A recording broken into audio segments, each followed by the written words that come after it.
and welcome! Today I'm going to show you a couple of simple tips to create some watercolor effects using markers. These techniques will allow you to vary the intensity of the watercolor depending on how you use them.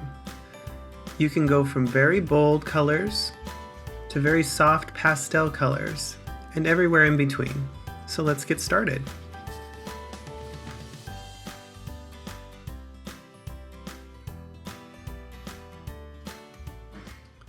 For the first technique, I'm applying the color directly to the paper. I'm using 140 pound cold press watercolor paper. This has a little bit of texture to it, which I like, and I've stamped it with a waterproof black ink. I'm going to apply the marker directly to the paper. And what I'm doing is applying the color around the perimeter of the image inside the areas that I want to paint in. And once that's applied, I'll add some water to it. Now you'll see here that there's still some pretty harsh lines around the edges. The marker didn't completely blend out, but that's okay. The idea for this technique is to put lots of layers on there. So we're going to be putting many layers over and over onto this paper, and eventually it's going to blend out and it'll be fine. So I'm applying color in different spots around the paper. For this technique, you really have to plan things out so that wet areas aren't touching other wet areas. So I like to skip around, give one area time to dry while I'm working on another area that's not touching it. You'll find out though that now and then you might miss an area. If you accidentally start coloring in something that's right next to a wet area, they might start blending together. If you look at that little package, the red did start to go onto the green, but that's something you can fix later. You'll add some more green, dab it off, add a little water, dab it off. These are things that can be fixed. So here I am, I'm adding in some more color. Again, just go to the edges of that space that you're trying to fill in. I'm adding just a little bit of color, and then I'm taking a wet paintbrush and pulling some of that pigment across the space. Now once I have a majority of the spaces filled in, I'm going to go back and start adding another layer of color on some of the areas that I've already done some painting on. So I'm going to go back over the heart and over the bunny bodies with another layer of pigment. Just add some color, pull it across, and you'll see that things start to fade out a little bit more. Just remember we're going to be adding multiple layers of color here, and as the pigment goes down and gets spread out, those little bands of color will start to overlap each other and get smoother and smoother looking. Now this technique is definitely going to give you a more intense look. There's a lot of color going onto the paper, and it's going to get deeper and deeper every layer that you stick on there. For the next technique, we'll do something different, but if you're going for a bold watercolor look, this is the technique that you want to use. Add some color directly to the paper, blend it out, and you're going to repeat that over and over. I've skipped ahead now. I've added 2 more layers of pigment onto the paper to make things a little bit deeper and blend things out a little bit better. I'm working on the scarf now. It's easy to mix colors together. I'm just putting a little bit of pink on top of the purple and then pulling that out. And I'm just, in general, trying to make things more and more intense and more blended.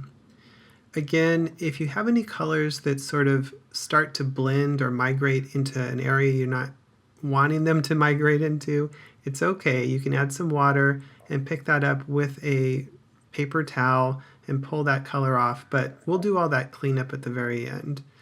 Today I just want you to understand how to get a more intense color out of your watercolor markers.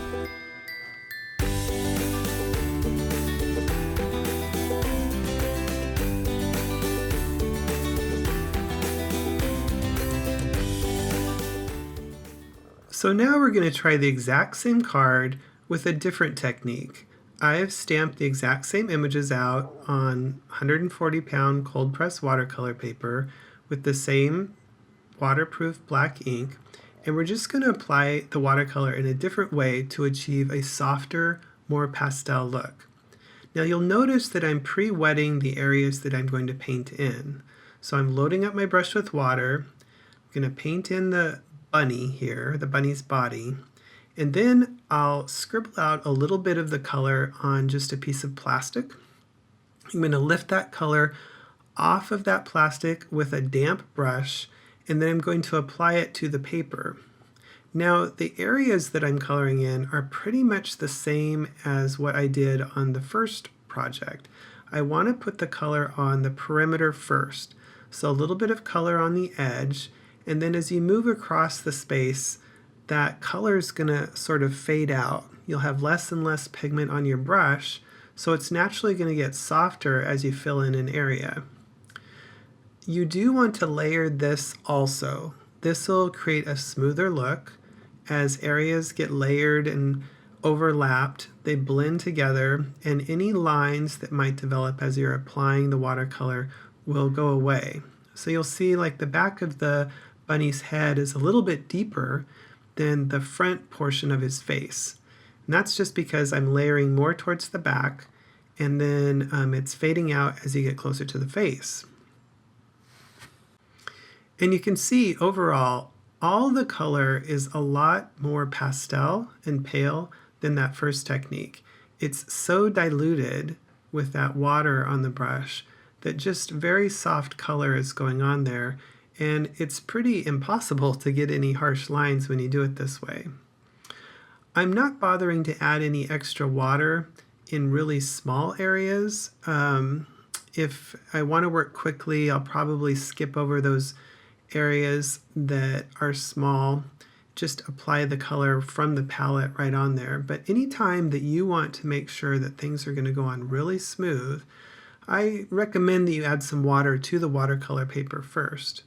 And you can blend different colors together. You can see I'm putting a little bit of color on the palette, adding it here and there. On that bag, I blended a purple and a blue, and it created some shading on there really easily by using this technique. I don't want to put too much color on here. Again, we're trying to create a really soft look, and we can put lots of layers on there, but the more layers you put on, the more intense the color is going to get. So I'm going to be a little bit cautious with how much color I'm putting on there. Now at this point, I'm getting pretty close to where I want this project to end up. And so I'm going to be a little bit careful about putting too much more color on there. Just going to add a little bit of color here and there. I want some shadow down below, so I'm just picking up a little bit of pigment that's left on my watercolor palette to add a little shadow down below the bunnies, and just kind of spreading it around. And there you go. It's a completely different look, a lot more soft and a lot more pastel. Now this clear stamp set has a couple more images in it, a little stack of presents and a sled. I'm going to paint this out using that soft watercolor technique with that separate palette. So I've added a little bit of pigment to the plastic. I'm taking a damp brush, picking it up, and adding it over to the image. And I'm going to paint those out, and I'm going to try to make a little scene out of them. When I designed this set, I had in mind that I wanted one of the bunnies to be dragging a sled full of presents across the snow, so this is what I'm going to try to put together for you. Now you'll see on the presents here, I'm not bothering pre-wetting the paper. It's watercolor paper, and as I mentioned before, if it's a small enough area, you probably don't need to pre-wet this. Things will go on to the paper nice and blended and smooth as long as you work quickly. Now I am using a plain old paintbrush here as opposed to a water brush. This is just personal preference. I find that I can control the amount of water that goes on the paper a little bit better if I use a plain old paintbrush. But a water brush works great too, you just have to get used to it. But the basics of these techniques is the same whether you use a paintbrush or a water brush. If you want a really intense color, you're going to be applying the pigment directly to the paper and blending it out. If you want a soft color, you're going to work off the paper on a palette.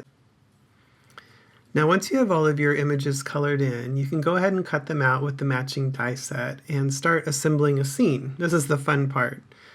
So I've cut all these out. I've got a couple of bunnies, presents, the heart, and a sled, and I want to start playing with these to create an interesting little card scene. I mentioned before that I wanted to create a little bunny pulling the sled. So I've got my bunny, and you can see his hand is outstretched a little bit, and I'm going to put that sled right in back of him.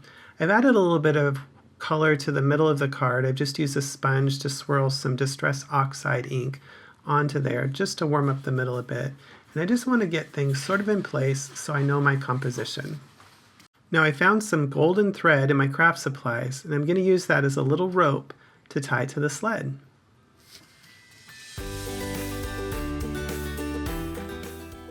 Now for the second bunny, I've embossed peace and joy at the bottom of a card, and I'm going to have him ice skating right in the middle of it, reaching for a heart.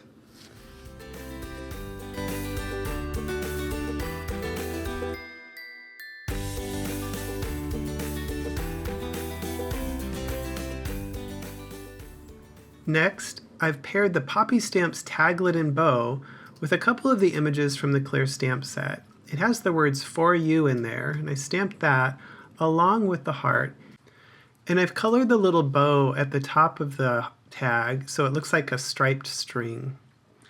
I'm adding a little bit of Distress Oxide ink over the background of this plain white card, just in the middle so that there's sort of a halo of color behind my composition. This is just going to make things stand out a little bit nicer.